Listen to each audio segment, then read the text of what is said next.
Glory to God. Welcome, Life Fellowship. Good morning. Gloria al Señor. Bienvenidos, Comunión de Vida. It's such a great honor to be here this morning, worshiping together. Es un gran honor estar aquí todos juntos, adorando juntos, to the King of Kings and Lord of Lords, al Rey de Reyes y Señor de Señor. I can just imagine that glorious morning when the Lord Jesus come to gather his people together. Yo me puedo imaginar esa gloriosa mañana cuando nuestro Señor venga a recoger a su pueblo. And all the nations join together as brethren. Y todas las naciones unidas como hermanas. And there will be no need for translation. No va a hacer falta traducción. There will be no division. No va a haber ninguna división, because the Holy Spirit among us will unite us. Por la unidad del Espíritu Santo en medio nuestro. And it's such a great privilege. And I got news for you. Les tengo unas buenas noticias. The news is, I was giving a time frame for the message. Me había sido dado un tiempo designado para el mensaje. Well, I got news for you. It's going to be 21 minutes. Le tengo noticia, va a ser 21 minutos. 21 minutes in English and 21 minutes in Spanish. Glory to God. It's just an answered prayer. Ha sido una respuesta de oración for many years, de muchos años. 12 years ago, the Lord, after a trip to Cuba, the Lord brought a burden to us for the growing Spanish-speaking community in Lake Norman. Hace 12 años, luego de un viaje misionero a Cuba, el Señor puso una carga muy grande por la creciente comunidad de habla hispana en Lake Norman. Back then, to speak Spanish, it was pretty much to speak from another planet. It was unheard of. En aquel entonces hablar español era como hablar el lenguaje de otro planeta. Era algo inimaginable. And nowadays, it's pretty common. Y hoy día es algo muy común. But the burden specifically was not just because of the language, but because of the expository preaching of the word in Spanish. No solamente no se limita a la parte del lenguaje, sino la carga estriba en la predicación expositiva de la palabra de Dios. God wants us to know His Word. Dios desea que nosotros conozcamos su palabra. That we will be saturated with the Word of God.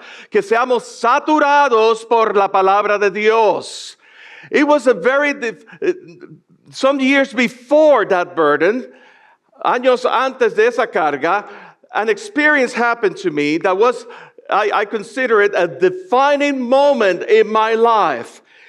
Ocurrió una experiencia a la cual yo considero el momento que cambió todo en mi vida. I was still in Florida. Yo todavía estaba en Florida. And I got into some kind of shady mindset from the New Age. Y yo estaba en una mentalidad mezclándome con cosas de la nueva era. And I was still a believer. Y yo sí era creyente, siempre he sido creyente. I've been a believer since I was 7 years old. Yo soy un creyente desde los 7 años. So don't do your math. No hagan su matemática.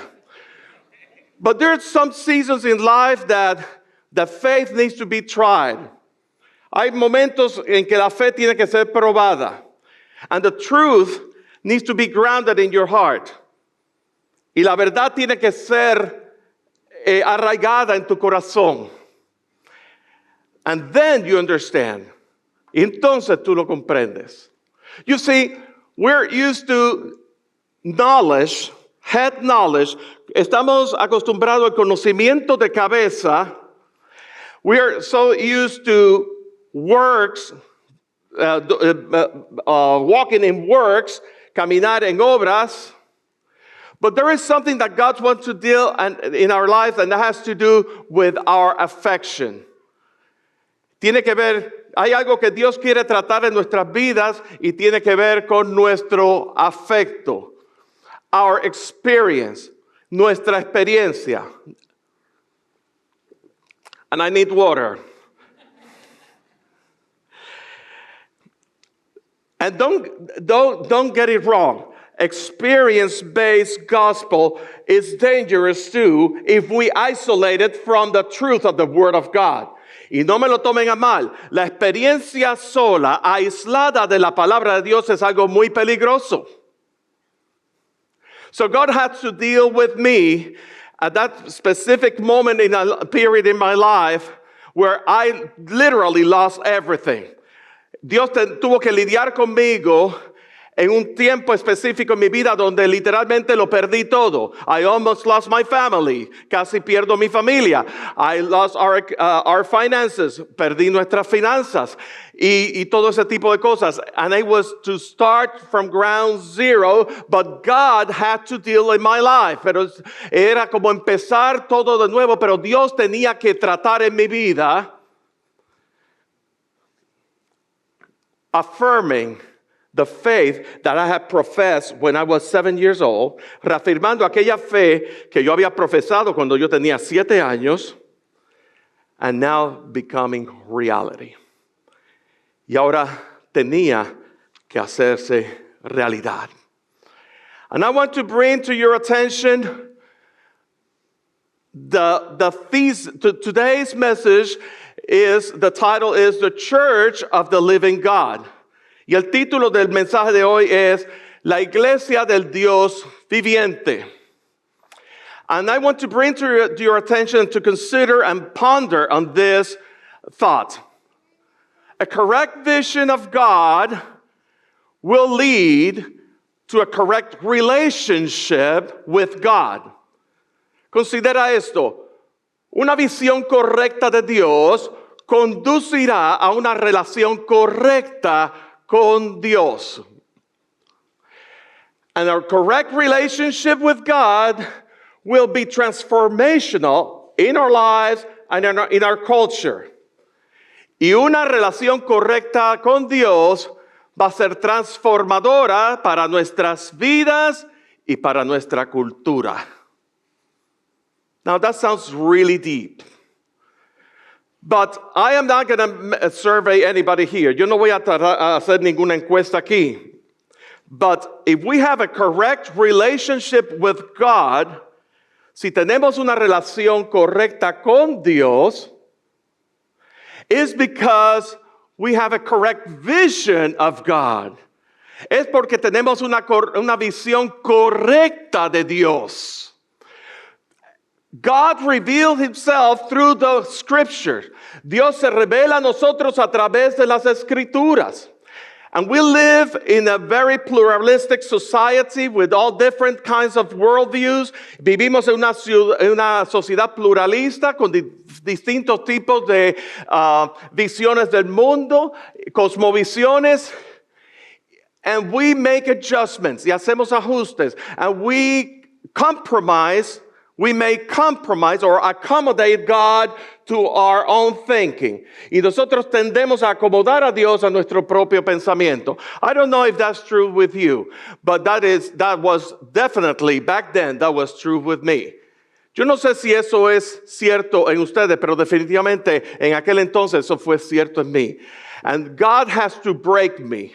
Y Dios tuvo que quebrantarme. And God had to allow me that experience so that I may lift my eyes to the Lord and depend wholeheartedly on Him. Y Dios tuvo que permitir esa experiencia para que yo levante mi vista hacia arriba y yo dependa completamente, unconditionally, wholeheartedly, totalmente, incondicionalmente al Señor. But then the question is, what is the church? Because if you have the right vision of God, you will have the right vision of His church. Entonces la pregunta es, ¿qué es la iglesia? Porque si tú tienes una visión correcta de Dios, vas a tener una visión correcta de su iglesia. It is His church. Es su iglesia. Christ Jesus is the one and only dependable and indispensable. Is that the right word? Indispensable in the church. El único que es dependible e indispensable es la persona de Cristo Jesús. In Matthew chapter 14, en Mateo capítulo 14, Jesus asked his disciples, what do the people say about me? And then he asked his disciples, what do you say about me? En Mateo capítulo 14, Jesús le preguntó a sus discípulos, ¿qué la gente dice de mí? Y luego, ¿qué ustedes dicen de mí? And then Peter said, you are the Christ, the Son of the living God. Entonces Pedro contestó, tú eres el Cristo, el Hijo del Dios viviente. And then Jesus told Peter, blessed art thou, that because it was not revealed by flesh and blood, but by my Father who is in heaven. And I will tell you, you are Peter, which in the original is Petros, a little tiny stone, insignificant stone, but you are Peter, and upon this Petra, upon this rock, I shall edify and build my church. Y Pedro dijo, tú eres el Cristo, el Hijo del Dios viviente. Y Jesús le respondió, bienaventurado eres tú, oh Pedro. Pedro, que significa en el original Petros, una piedra bien pequeñita. Tú eres Petro, pero sobre esta roca, sobre esta verdad de que Jesús es el Cristo, el Hijo del Dios viviente, yo edificaré mi iglesia. So the church, if we read our Bibles, we will understand that the church was not founded in Peter. Si leemos nuestras Biblias, entenderemos que la iglesia no fue fundamentada en Pedro, but in the truth that Christ is the anointed one of the Father, the one that was sent, the one that was destined from before the foundation of the world, the Redeemer of this world, the Messiah. Pero la iglesia está fundamentada en Cristo Jesús, el ungido del Padre, el que fue enviado desde antes de la fundación del mundo, y Él es el redentor de nuestras almas. Glory to His name. You are allowed to say glory to His name and give Him a hand to Him because He deserves all the glory. Podemos alzar nuestras manos y darle toda la gloria al Señor.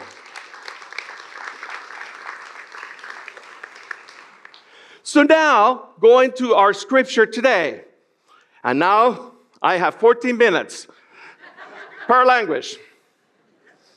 And I'm going to read it all in English, and I'm going to refer to the verse in Spanish for those who are following the scripture. I'm going to start on 1 Timothy. Lo voy a leer primero, lo voy a leer en inglés, y voy a referir el versículo en español para que me sigan. Solamente tengo tiempo para leerlo en inglés. More water. Verse 14. I hope to come to see you. I hope to come to you soon, but I am writing these things to you so that if I delay, you may know how one ought to behave in the household of God, which is the church of the living God, a pillar and buttress of the truth. Great indeed, we confess, is the mystery of godliness. Hemos leído los versículos 14 al principio del 16. Who is speaking here? It's Paul. ¿Quién está hablando aquí? Es Pablo. To whom he is addressing? He's addressing to Timothy. Paul charged Timothy. He left Timothy in Ephesus. You can see that at the beginning of the letter. He charged Timothy to stay in Ephesus. Él encargó a Timoteo a que permaneciera en Éfeso while Paul was going to Macedonia. Mientras Pablo iba hacia Macedonia. What purpose? What purpose? To bring correction, to establish godly leaders, and to preserve the doctrine. ¿Con qué propósito él encargó a Timoteo a que permaneciera en Éfeso? A traer corrección, a ordenar líderes piadosos y a preservar la doctrina. There is something about the doctrine of Christ. Mientras Pablo estaba en Macedonia. So very, very good. And then we go to the core of this message, because now it says, the church of the living God. Aquí vamos a la médula del mensaje, porque aquí habla la iglesia del Dios viviente, a pillar and buttress of truth. When I think about buttress, cuando pienso en la palabra buttress, en inglés es buttress, en español en nuestras Biblias está la palabra columna y baluarte de la verdad. Baluarte, buttress. Buttress has the intention it has to do with protecting the structure, giving stability, preventing collapsing. El baluarte, la columna, lo que hace es dar estabilidad, prevenir el colapso de esa estructura, de ese edificio. What Paul is saying here is that the buttress, the pillar and buttress of truth, that's the church. Lo que está diciendo Pablo aquí es que la columna y esa fortaleza, ese apoyo that sustains the whole building, que sostiene todo el edificio, es la iglesia del Dios viviente. It's the church of the living God. So, there is something about truth.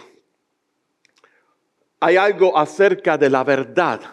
It's not just you true or my true. No es tu verdad o mi verdad. It's the truth. It's la verdad.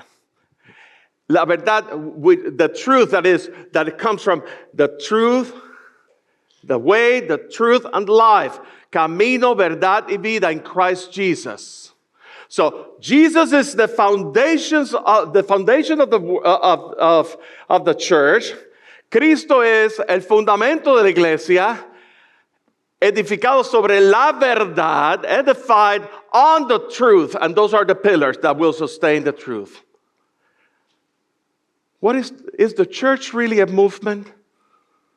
¿Es la iglesia un movimiento? ¿Es the church a fraternity? ¿Es la iglesia una fraternidad? ¿Es the church a building?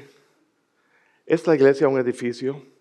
I'm thinking about, in my country, back in the time I have been in this country, this is already my 36th year in this country since I left Puerto Rico.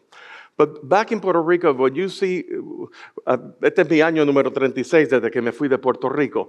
Back in Puerto Rico, there was a movement, a church planting movement that started to occur based on the scriptures. Allá en los años 70 y 80 hubo un movimiento de plantación de iglesias en Puerto Rico that they did not have a building, que no tenían un edificio. You know where they would meet? ¿Sabes dónde se reunían? Under the bridges in the freeway. Under the bridges, debajo de los puentes de las autopistas. And it is now the church of the catacombs. That's the name of the church. La iglesia de las catacumbas. And it sounds kind of, catacombs. But it's literally, they were meeting on the streets. Literalmente ellos estaban reunidos en las calles. So they didn't have a building, but they were grounded on truth. No tenían un edificio, pero eran arraigados en la verdad. Christ was and is still today. That church still exists today and has grown and has made a significant impact in my whole country. Esa iglesia ha hecho un impacto tan increíble en mi país con el evangelio, with the light of the gospel all of the way. The truth and foundation of the world. The truth and foundation of the pillar and foundation of the truth. Well, let's talk about what is it, what are the components of that truth. The first one, it says in the second half of verse 16, ¿cuáles son los componentes de esa verdad? El misterio de la piedad, the mystery of godliness, is the second half, segunda parte del verso 16, dice, he was manifested in the flesh. Fue manifestado en la carne. So he's talking about his incarnation. It's professing the incarnation of Christ Jesus. Está declarando la encarnación de Cristo, el verbo encarnado, the word that became flesh. Sin su encarnación no hay redención. Without his incarnation, there is no redemption. His incarnation gave him the ability to die. Su encarnación le dio la facultad para poder morir and present himself as an offering before the Father. Y presentarse ahí como una ofrenda suficiente delante del Padre. Why? Jesus is God, isn't him? ¿Por qué? Jesús es Dios, sí, but an attribute of God is eternity. God is not dead, God is alive. El atributo divino es su eternidad. Dios está vivo, Dios no está muerto. Without his incarnation, so Jesus had to relinquish that aspect of his divine nature in order to die for our sins. Así que en lugar, para que Jesús pueda cumplir su plan redentor, él tuvo que despojarse de ese aspecto de su naturaleza divina, que es la eternidad. The second is vindicated by the Spirit. What is talking about here?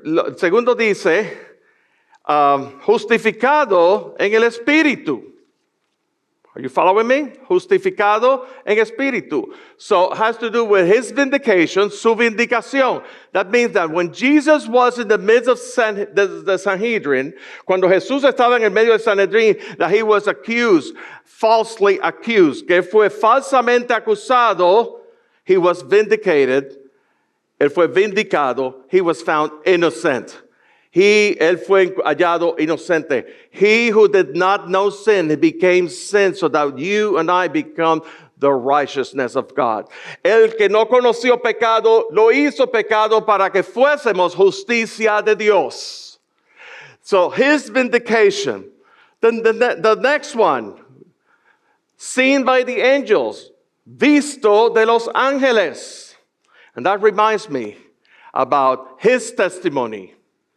Su testimonio. In Luke chapter 3, I believe. No, Luke chapter 2. It speaks about the glorious heavenly host with the angel that were praising God, and they were singing, glory to God in the highest, and on earth peace among those whom he is pleased. Me recuerda en Lucas capítulo 2, las huestes celestiales junto a los ángeles cantando gloria a Dios en las alturas, en la tierra paz, buena voluntad con los hombres. It's talking about the glory of God. Está hablando de la gloria de Dios manifested in the baby Jesus, manifestado en el nacimiento de Jesús, seen by the angels. So the angels gave testimony. Así que los ángeles dieron testimonio. Next, it says, we're going to deal with his proclamation, su proclamación. It says, proclaim among the nations and believed on in the world. Predicado a los gentiles y creído en el mundo. Without his proclamation, there is no belief. Glory to God. So it is, and it's talking about the nations, not just the Jewish. It's at the nation. Está hablando de las naciones, de los gentiles, no solamente los judíos. Jews and Gentiles, judíos y gentiles. All of them in Christ Jesus. Todos ellos en Cristo Jesús. And then, talking about his glorification, su glorificación, su ascensión. It says, believed in the world, taken up in glory, recibido arriba en gloria. So he's talking about his ascension. With his ascension, we talk about the incarnation of Christ Jesus. Hablamos de la encarnación de Jesús. Hablamos de su ministerio en la tierra. We speak about the ministry here on this earth. We speak about his death. Hablamos de su muerte. We speak about his burial, su sepultura, his resurrection, su resurrección, but his ascension is also very important. Pero su ascensión es muy importante because in his ascension, it happened many days after his resurrection. Su ascensión ocurrió muchos días después de su ascensión. And the Bible says about 500 people witnessed Jesus the resurrected Christ. Y dice la escritura que alrededor de unos 500 personas evidenciaron al Cristo resucitado. But that now Christ had to ascend to the side to the bosom of the Father. Ahora el Cristo tenía que estar a la diestra de Dios, to the right hand of God. And what happened there? Those disciples were commissioned. ¿Y qué ocurrió ahí? Los discípulos fueron comisionados. And then the angel said, why are you looking up here? Not to just be in expectation of the Holy Spirit that shall come. ¿Por qué? Y un ángel vino, ¿por qué están mirando aquí arriba? No, esperen, dentro de muy pocos días vendrá el Consolador, the Counselor, the Holy Spirit, el Consolador que les dará poder. And then we see Acts 1:8. And yes, you shall receive power when the Holy Spirit comes among you. En Hechos 1:8 recibiréis poder cuando venga el Espíritu Santo. And you shall be my witnesses. So those are the elements that make the church the pillar and buttress of truth. Esos son los elementos que hacen de la iglesia columna y baluarte de la verdad. And I want to submit to you that if the church is not founded in Christ Jesus, y quiero someterte a ti que si la iglesia no está fundamentada en Cristo, and is not pillar and ground of the truth, si no es columna y baluarte de la verdad, it's not the church. No es la iglesia. It's not the church. No es la iglesia. It could be the Kiwanis, pueden ser los Kiwanis, the Lions Club, el Rotary Club, pueden ser los Kiwanis, el Club de Leones, los Rotarios. It could be a group of congregants, puede ser muchos congregantes. But you know, when we read Matthew chapter 18, that many of us use for counseling and for restoration of relationships and conflict resolution, there is something that Jesus says, when there are two or more gathering together, in whose name? In my name, I am in the midst of them. Pero entonces vemos en Mateo 18 que muchos utilizan como el pasaje de la resolución de conflicto y demás. Pero Jesús dice, donde hay dos o más reunidos en el nombre de ¿quién? Mío, en mi nombre, ahí yo estoy en medio nuestro. Do you know that we are in the presence of God? ¿Sabías tú que estamos en medio de la presencia de Dios? Our God is real. Nuestro Dios es real. Our God is not a religion. Nuestro Dios no es una religión. Our God is not a liturgy. Nuestro Dios no es una liturgia. Our God is a person. God is a person. Dios es una persona that relates to each one of us, que se relaciona con cada uno de nosotros. God is so real. Dios es tan real y tan cierto, like the breath, that the air that we breathe, como el aire que respiramos. He's so real, like the sun rising in the morning. Él es tan real como el sol cuando se levanta por la mañana. He's so real that when you speak to Him and you pray to Him, He listens to your prayer.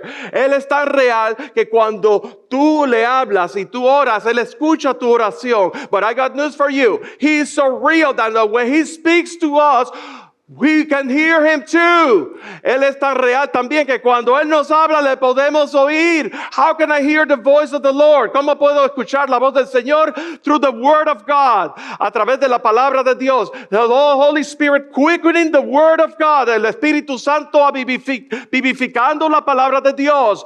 And that's what faith does. Faith comes by hearing and hearing by the Word of God. Y eso es lo que la fe hace. La fe viene por el oír y el oír por la palabra de Dios.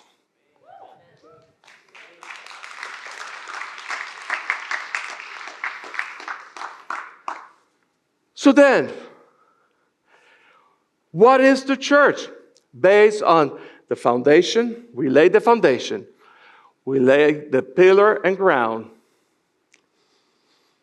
Hemos establecido el fundamento, la columna y baluarte of truth.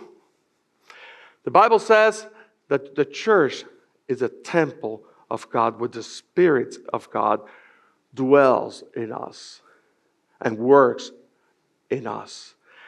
La iglesia, la palabra dice, 1 Corinthians chapter 3, for those who are taking notes, que la iglesia es el templo de Dios, donde el Espíritu de Dios vive en nosotros y obra en nosotros. What is the church of the living God? 1 Peter chapter 2 verse 5, Primera de Pedro 2:5, is a spiritual house. It's a royal priesthood. We are called spiritual house. We're called a royal priesthood. Somos, en 1 Pedro 2:5 dice, se nos llama casa espiritual, sacerdocio santo. I don't know, I feel like singing now. It's too quiet now. We are a chosen generation, a royal priesthood, a holy nation, a peculiar people, that we should show forth the praises of Him who has got us out of darkness, out of darkness, out of darkness, into His marvelous light, into His marvelous light. I was hoping that you sing with me.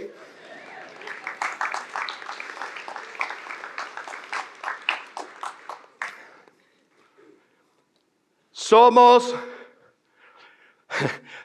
esa generación escogida, un sacerdocio real, una nación santa que habemos alcanzado misericordia, un pueblo peculiar, pueblo adquirido por Dios para anunciar las virtudes de aquel que nos llamó de las tinieblas a su luz admirable. I just translated the song for my Spanish-speaking fellows. But also the church, still in 1 Peter chapter 2, we're called living stones. En la iglesia, en 1 Pedro capítulo 2, ahí todavía, somos llamados piedras vivas. We are edified on the cornerstone. Somos edificados en la piedra angular, who is Jesus, que es Cristo. So we have been called to offer spiritual sacrifices. Hemos sido llamados a ofrecer sacrificios espirituales, not sacrifices under the old covenant, but under the new covenant in Christ Jesus through the blood of Christ Jesus. Hemos sido llamados a ofrecer sacrificios espirituales no de acuerdo al antiguo pacto, sino al nuevo pacto en la sangre de Cristo Jesús.